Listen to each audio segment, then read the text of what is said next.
Well, this poor thing can't get a break for nothing now, can it? Here we go again.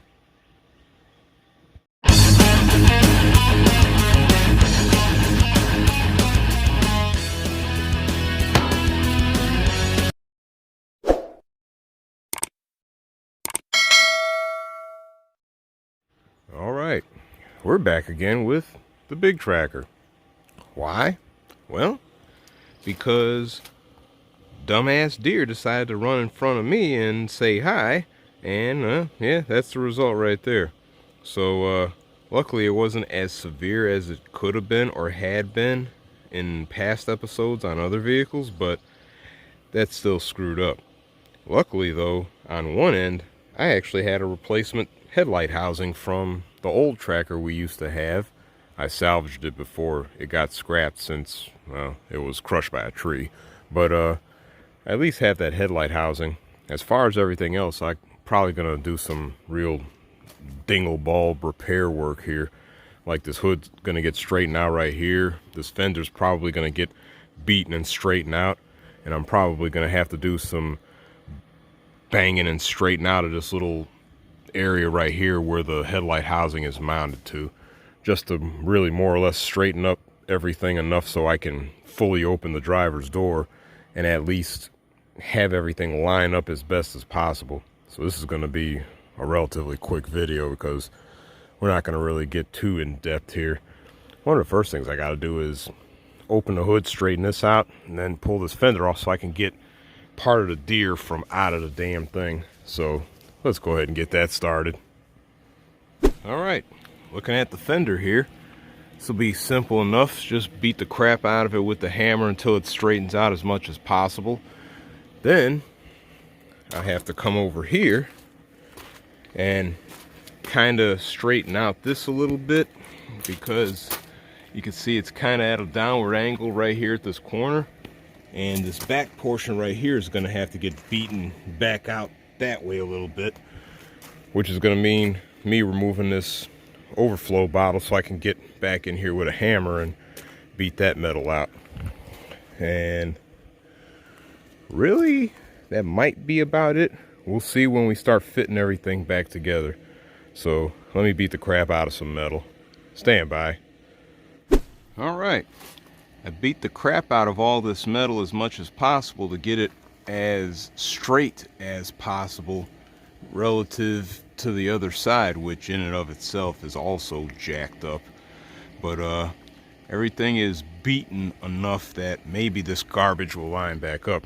But we're going to start with the headlight housing first. So let me go ahead and start sitting that down. Okay, for all intents and purposes, our headlight is lining up pretty good. First bolt up there is good. Our bolt right here is good. And there's another one right there that's also lined up. There's like a spot right here where it rests up against that metal right here. That's pretty close, so we're gonna have to roll with that. So let me go ahead and throw our bolts in. Then we're gonna go ahead and look at our fender next. All right, we got our fender back on. All the bolts lined up pretty good along the top and right there, and bolt on the bottom. Only real thing I had to do was pull this fender out right here a little bit, just doing the Mickey Mouse way of putting a big screwdriver in there and wedging it out a little bit. Didn't really do nothing to the door, just really marred up the fender, which this was already done from trying to open the door in the very beginning.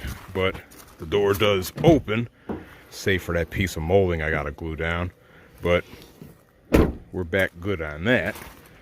And our bumper and everything is pretty much re-secured to the bottom of the fender right there with a bolt. So all that is back together. The only thing that's screwed is, well, the grill, or the grill trim piece, because, well, it's all busted up. So for right now, we're gonna go the other old-fashioned way of fixing things, zip ties, because we can't have this thing flapping all over the place. So I'm gonna go ahead and zip tie that trash in there and wrap up putting our overflow and washer bottles back in and make sure our hood closes. So give me a second. Alright, we got our hood closed all the way. While the hood had a little minor damage, the hood is not the major problem. Obviously it's the fender because, well, the fender had to be beaten straight again. So as a result, we got a big ass gap right there. Now I probably could straighten this out, which, you know what? Why not? Let's try it. Alright, pull the fender off at the top and straighten it out a little bit more along the lip that holds the bolts for the top. So I was able to get it to where the lines between the hood and the fender are straighter. Got it all back together again. Even closed this gap right here a little bit. Obviously this still looks like shit, but hey, it is what it is. Put zip ties around this boogered up grill panel, so at least that won't be flopping in the wind. But all in all, we're put back together again. Everything is where it needs to be, so we can at least keep rolling again. Luckily nothing else was damaged in here, so ain't got to worry about anything elsewhere, rad or condenser or anything like that. But yeah, now I'm gonna have to start hunting down hood, fender, grill, damn near a whole front clip for this thing. So whatever, it's back together again. I'm done. I'm gonna go inside and get something to eat. Till the next time, you know what to do. Catch you later.